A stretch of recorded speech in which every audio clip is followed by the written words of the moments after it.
And welcome to Hidden History and Biblical Mystery, the channel where we reveal the secrets of the past and challenge the conventional narratives of history. In this episode, we are going to explore a shocking and controversial claim that Washington, D.C., the capital of the United States of America, is in fact the ancient city of Rome. Yes, you heard that right. We are going to show you how the evidence points to the conclusion that the city on the Potomac River is the same city that once ruled the Mediterranean world from the Tiber River. We are going to compare the geography, the architecture, the artifacts, and the historical accounts of both cities and expose the lies and cover-ups that have hidden this truth for centuries. Are you ready to have your mind blown? Let's begin. First, let's look at the geography of both cities. As you may know, Rome was famously built on 7 hills: the Aventine, the Caelian, the Capitoline, the Esquiline, the Palatine, the Quirinal, and the Viminal. These hills formed the core of the ancient city and were the sites of temples, palaces, and monuments. But did you know that Washington, D.C. also has 7 hills? Yes, Washington, D.C. really does have 7 hills: Capitol Hill, Meridian Hill, Floral Hills, Forest Hills, Hillbrook, Hillcrest, and Knox Hill 1. These hills are also the locations of important buildings and landmarks such as the Capitol, the White House, the National Cathedral, and the Smithsonian Institution. Coincidence?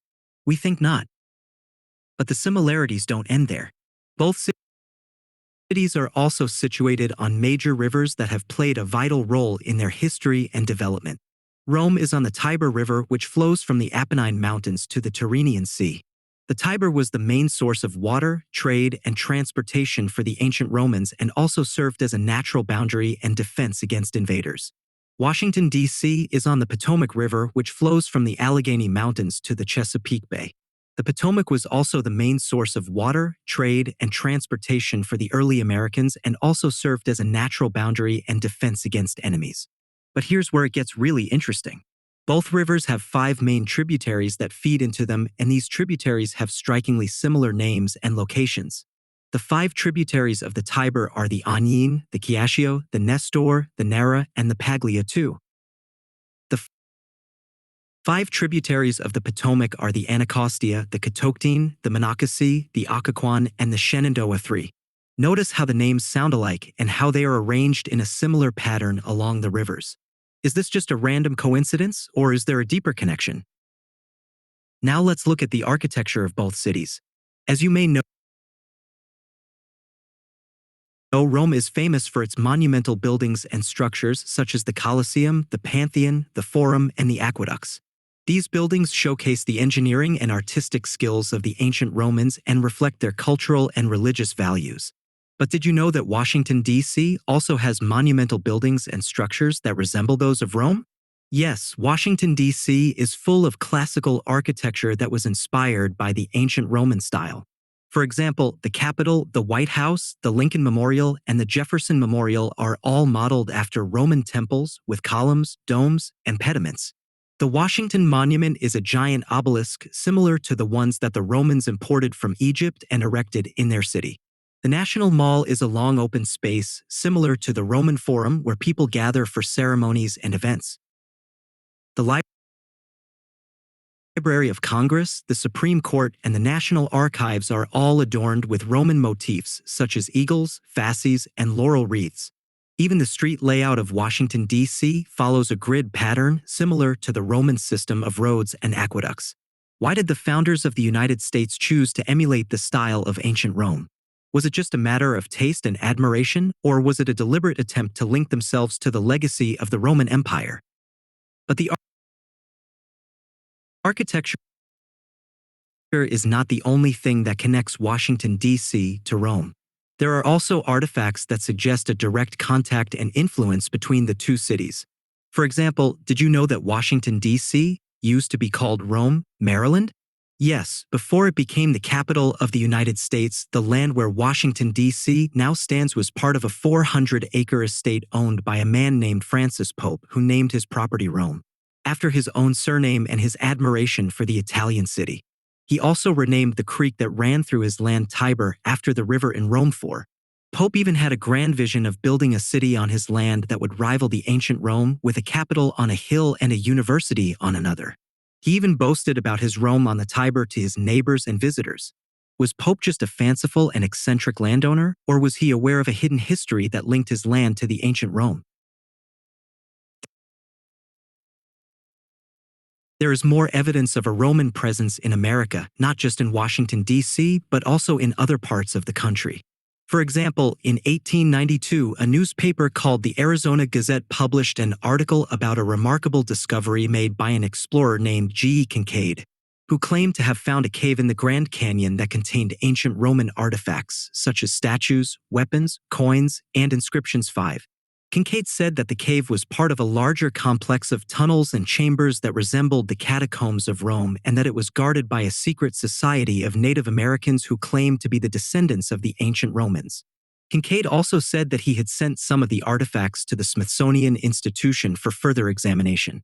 However, the Smithsonian denied ever receiving such artifacts, and the Arizona Gazette never followed up on the story. Was this just a hoax or a cover-up of a sensational discovery that could rewrite the history of America? These are just some of the examples of the evidence that supports the claim that Washington, D.C. is the ancient city of Rome. There are many more, but we don't have time to go into all of them in this episode. However, we hope that we have shown you enough to make you question the official version of history and to make you curious about the hidden history and biblical mystery that lies beneath the surface of our world. We also hope that we have made you think about the implications of this claim. If Washington, D.C. is the ancient Rome, then what does that mean for the identity and destiny of America? Is America the continuation of the Roman Empire or its rival and successor? Is America? But the geography of both cities is not only similar in terms of hills and rivers. There are also plants and animals that are currently present in Washington, D.C., mentioned in ancient accounts of Rome, but are not present in modern-day Rome. For example, did you know that Washington, D.C. has a large population of red foxes? Yes, red foxes are common in the urban and suburban areas of the capital and can be seen roaming the streets, parks, and gardens. But did you also know that red foxes were sacred to the ancient Romans and were associated with the goddess Diana, the patroness of hunting and nature?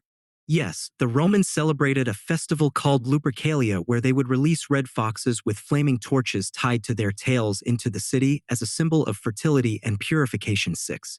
However, red foxes are not native to Italy and are rarely seen in modern-day Rome. How did they get to Washington, D.C. then? Was it just a natural migration, or was it a deliberate introduction by the ancient Romans who settled there? Another example of a plant that is present in Washington, D.C., but not in modern-day Rome is the magnolia tree. Yes, magnolia trees are abundant in Washington, D.C. and are especially admired for their beautiful and fragrant flowers in the spring. But did you also know that magnolia trees were imported from Asia by the ancient Romans and were cultivated in their gardens and orchards?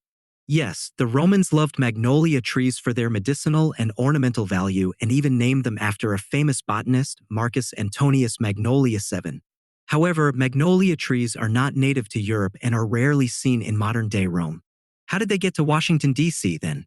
Was it just a coincidence, or was it a legacy of the ancient Romans who brought them there? These are just some of the examples of the geographic similarities of Washington, D.C. and ancient Rome. There are many more, but we don't have time to go into all of them in this episode. However, we hope that we have shown you enough to make you wonder about the origin and history of Washington, D.C. and how it relates to the ancient Rome. We also hope that we have made you question the official narrative of how Washington, D.C. was founded and built by the early Americans. According to the official story, Washington, D.C. was established in 1790 as the result of a compromise between the northern and southern states who wanted a federal district that was not part of any state. The land was donated by Maryland and Virginia, and the city was designed by a French engineer, Pierre L'Enfant, who was inspired by the European capitals. The construction of the city was overseen by George Washington, the first president of the United States, who also chose the location and the name of the city. The city was built by a combination of free and enslaved laborers who worked on the public buildings and monuments, as well as the private residences and businesses. The city was completed by 1800 when the federal government moved there from Philadelphia. 8. However, this story is full of holes and contradictions.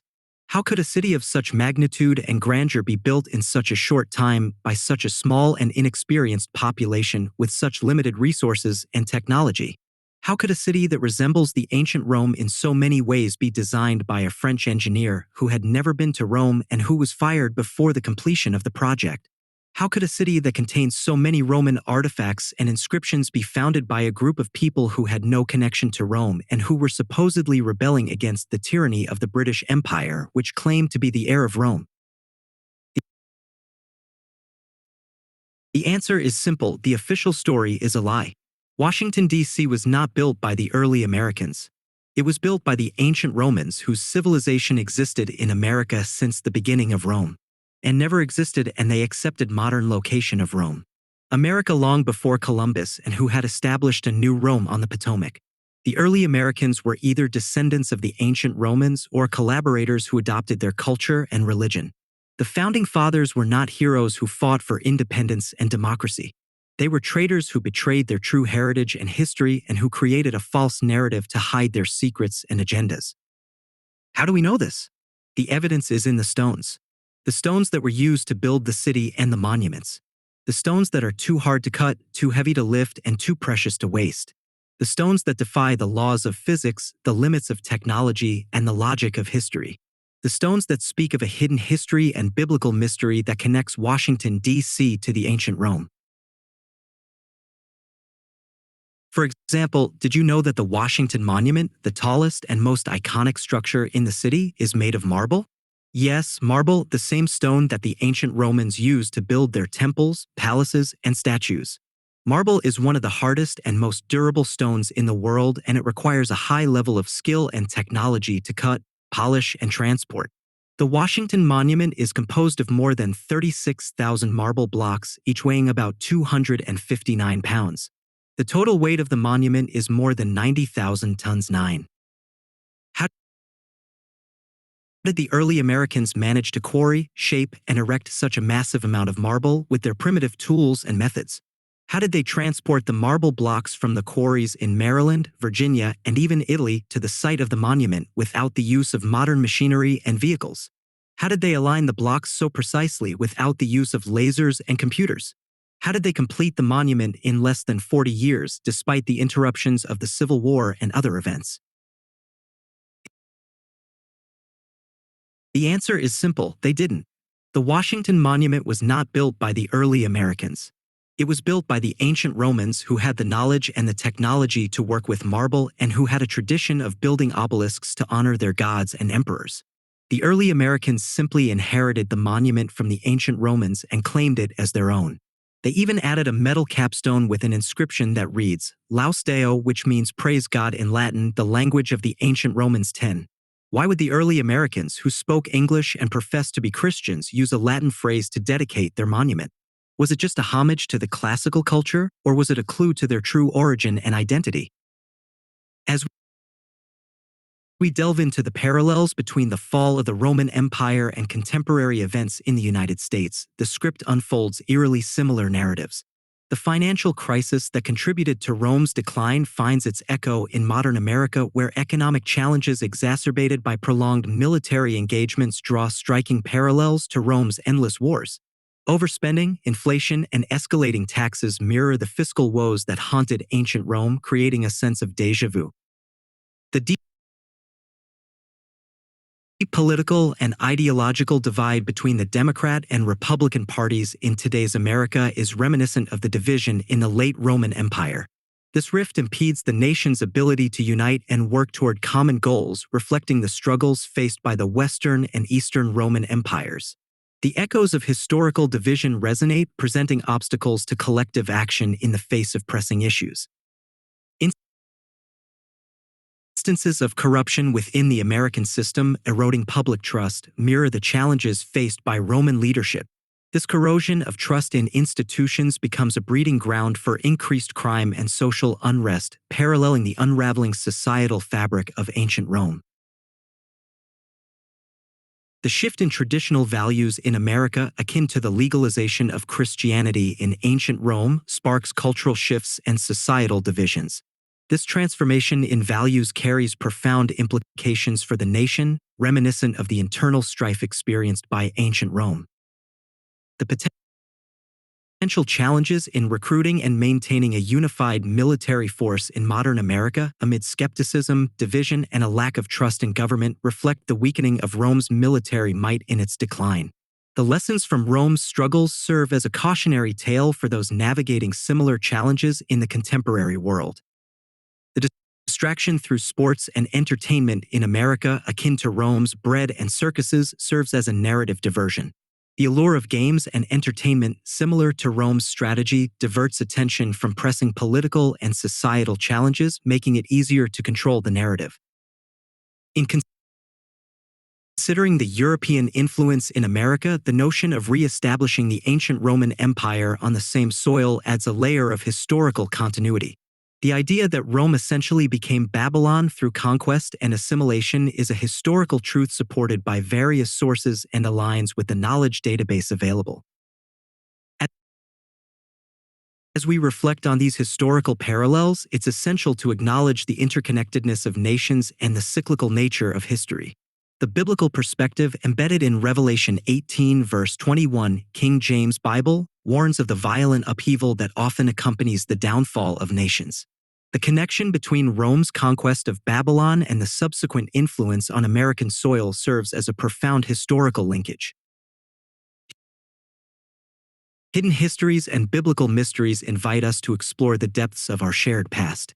The parallels between ancient Rome and contemporary America serve as a reminder that history, though veiled at times, carries lessons that echo through the ages. Signing off with a profound recognition of hidden history and biblical mystery. Like, comment,